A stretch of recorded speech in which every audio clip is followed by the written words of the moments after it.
Hello, I'm Dr. Matthew Beland. I'm the University Archivist at Drew University. I'm in charge of all the non-current records at Drew that are of enduring value. I'm also an alumnus of Drew, specifically of the Casperson School of Graduate Studies. I've been asked to talk today about the history of Drew University. That's more than 150 years, however, so the last thing I want to do is to bore you. So I'm mainly going to focus on the college, since you are incoming CLA students. And I'm going to approach this topic mainly from the perspective of orientation. What was orientation like in the past? What were some of the things that the earliest students did for fun? To answer those questions, I'll share some digitized images from the university archives. The unique content in the archives is what makes my job so fun. I hope you'll like what I share with you today. You'll recognize the building here, Mead Hall. We produced this modified image a few years back, and I really like it. A student made it for our department. It's as if we're going back in time. First, a little bit about the man the school is named for, Daniel Drew, seen here on the left. He was born in 1797 in Carmel, New York. He was born into a very poor family and started his life as a lowly cattle driver, but eventually became successful in all the areas that 19th century robber barons were known for: steamboats, railroads, and Wall Street. He was indeed somewhat of a scoundrel, regularly skirting the law or outright breaking it. The image on the right, taken from a 19th century magazine, Leslie's Monthly, depicts an angry crowd outside of Daniel's door after he conducted a raid on Wall Street and probably bankrupted a lot of these guys here.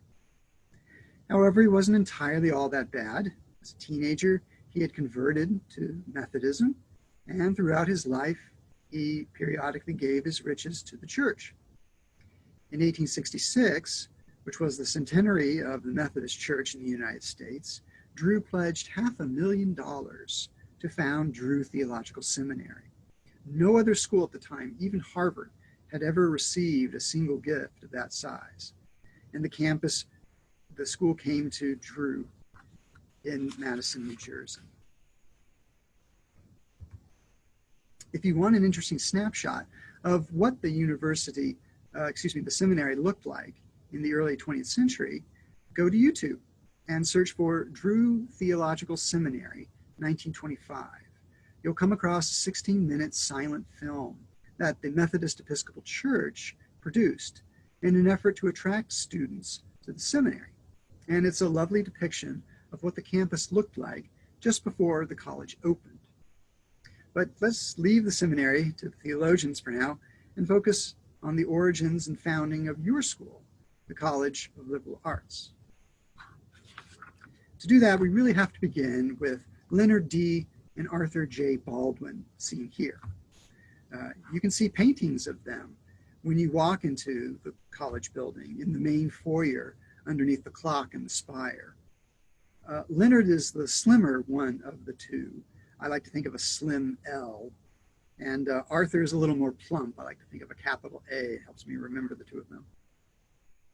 Both men were from South Orange, New Jersey. They trained at Cornell to become teachers, but ended up becoming lawyers, and rather successful ones at that. And Leonard was a trustee of the seminary. In January 1928, the two brothers sent the Board of Trustees a letter, which is depicted here on the right. Again, we have this letter in the university archives. And in the letter, Arthur and Leonard said that there should be a college in northern New Jersey. And they thought it should be on Drew's campus. So here's what they proposed. If Drew was willing to exercise a clause in its charter to change their name from Drew Theological Seminary to Drew University, if they would found a liberal arts college named Brothers College, after the two brothers, and if they would design and construct a building for the college, Arthur and Leonard would pay for the building and endow the school. All told, the new college was to receive $1.5 million. And that's what took place. The college program started in September 1928, and BC, or Brothers College, the building, was built in 1929.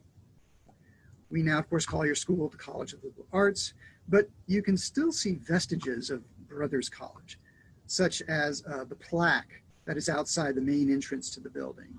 There's a photo of it here on the left. At first, the college was little more than just an add-on to the seminary.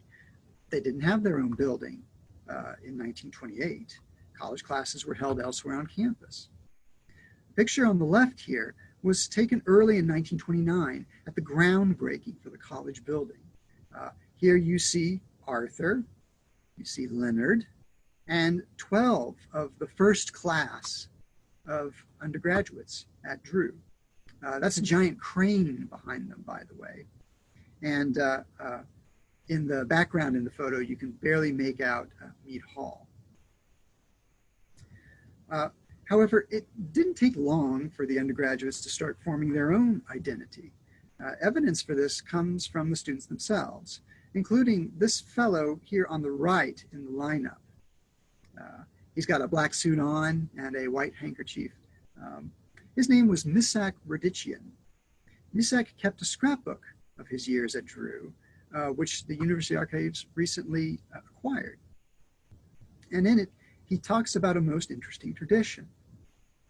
Now, since 1867, Drew had celebrated the start of school in mid-October at an event known as Founders Day. As with most academic celebrations, this involved a procession of faculty and students in their academic robes. In 1929, both of the undergraduate classes, there's a freshman and sophomore class at this time, decided to hold their own mock academic festival a week after Founders Day.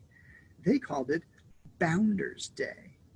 And in this photo on the right, you can see some of those bounders in front of the newly built Brothers College. One fellow's managed to don some equestrian gear and a top hat, but most of the rest of the gentlemen have resorted to robes, gowns, funny hats, and caps. This fellow appears to have a laundry basket on his head. There's probably a lampshade. But it wasn't just a costume party. Remember, it's a procession. Misak writes that the procession started at Mead Hall, went through campus, went underneath the stone archway in the center of campus, under the train tracks, down Main Street, and straight through downtown until they reached the Presbyterian Cemetery, which is now just past the Stop and Shop grocery store. So they went straight through town. The procession, Misak writes, included the chassis of a horse-drawn carriage and 2 automobile frames on wheels, all 3 powered by the students. And in these 2 photographs on the screen, you can see them. These are from Misak's scrapbook. You can see on the left the carriage here with some students on it, and the procession going down Main Street. You can also make out the wall to the campus that's still there today. In the photo on the right, you can see the 2 cars that he talks about. One of the bounders is just straddling the front here, and here's the driver, so to speak, in a top hat. So, a little bit of college fun. From the beginning, college students are already forming their unique traditions. Other aspects of the undergraduate experience are visible in rules, like those pictured here. This little pamphlet here is rules for freshmen from 1942 and 43. I'll refer back to a few of the rules in the left-hand side of this pamphlet later, but right now I want you to focus on the right-hand side. This is the original alma mater for the college, written in 1935. The first stanza of the song is still sung at commencements today, but with an important difference. In this pamphlet, the last line of the first stanza mentions the school colors. All hail the green and gold. You're probably asking yourself, aren't the school colors green and blue? Well, Drew Theological Seminary, their colors had traditionally been green and blue. But on the left of your screen is a scanned image of a petition, the original petition sent to the president of Drew University in November of 1929, sent by undergraduate students. They've asked that the school colors be changed to green and gold. And they've even included some swatches of fabric here at the bottom. So, they know exactly what they want. And it was successful. On the right of your screen, you can see an exhibit I did not too long ago on Drew memorabilia. The yellow sweater here would have been worn by a cheerleader. You can kind of make out the megaphone in the center. Most likely that cheerleader was a man. The college was not fully co-ed until January of 1947. The green cardigan proudly displays a varsity D on it. So this is a varsity sweater worn by one of Drew's varsity athletes, probably a member of the baseball or basketball team. Getting back to that rules pamphlet, the first rule listed is that freshmen had to wear a placard bearing their name, hometown, and state.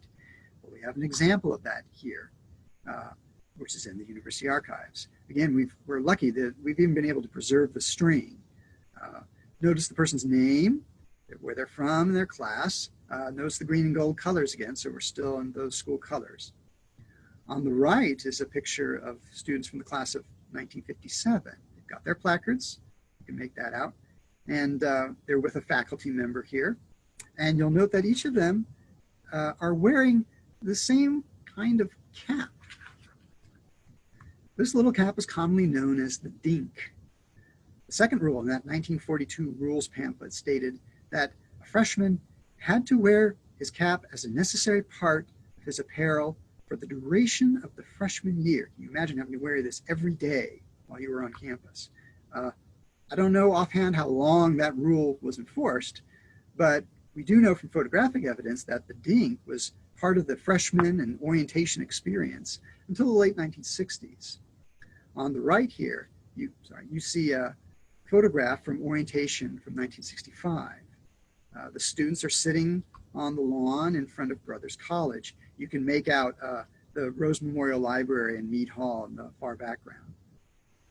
By this time, dinks were being modified to show the school year.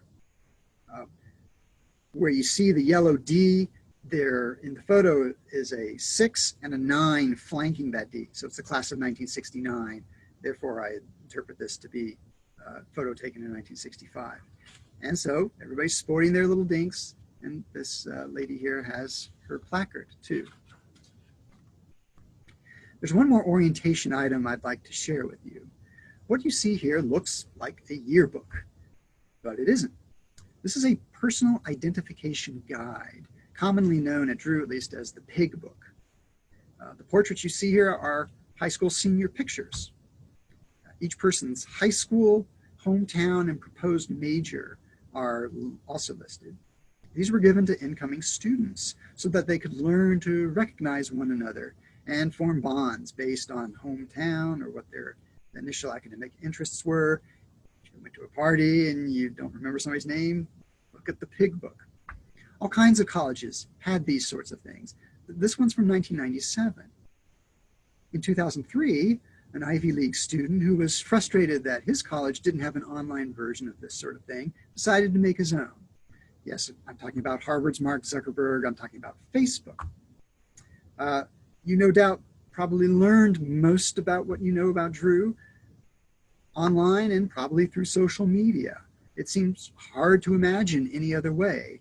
And yet documents like this in the archives help us to understand the experience of people prior to us and how students might form a community prior to the internet. Items like this and the ones I've shared with you help us to expand our idea of community. You've joined the Drew community. The undergraduate community here is more than 90 years old, and that past lives on in the university archives.